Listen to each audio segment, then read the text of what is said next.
Welcome guys. তো আজকে শুক্রবার, চিন্তা করলাম আজকে একটু ফুচকা বানিয়ে খাই। ঘরে আপনার ছিল বুট, মশলাপাতি ছিল, টকটা এনে নিয়েছি, তো দুটা ভালো হয়নি এতটা, তো ভাবলাম একটু রেডি ফুচকা বানিয়ে খাই।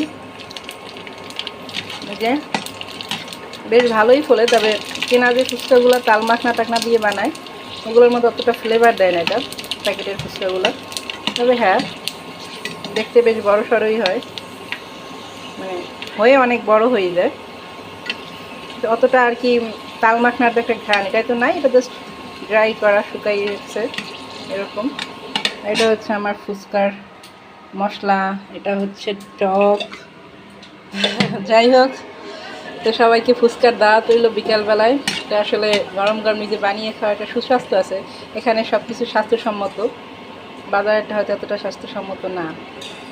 ওকে, ভালো থাকবেন গাইস। তো গাইস, এই যে আমার ফুচকা রেডি হয়ে গেল, এই যে সে খাচ্ছে, তাকে দেখাইতে মানে তাই দেখাইলাম না। এই হচ্ছে আমার ঘরে ঘরে বানানো, মানে রেডিমেড ফুচকা, আমি জাস্ট ফ্রাই করছি, এরকম হয়েছে। এর থেকে আসলে তাল মাখনা দিয়ে ঘরে বানালে সেটা বেশি ভালো লাগে মনে হয় দেখতে। তবে ভালো লাগতেছে, বল বল একেবারে একটা ডিমের মতো। এটা হচ্ছে ঘরে বানানো টক, আর এটা আমি তো বানিয়েছি। এটা হচ্ছে বিকালের আয়োজন, আর আজকে আমি খিচুড়ি রান্না করছিলাম।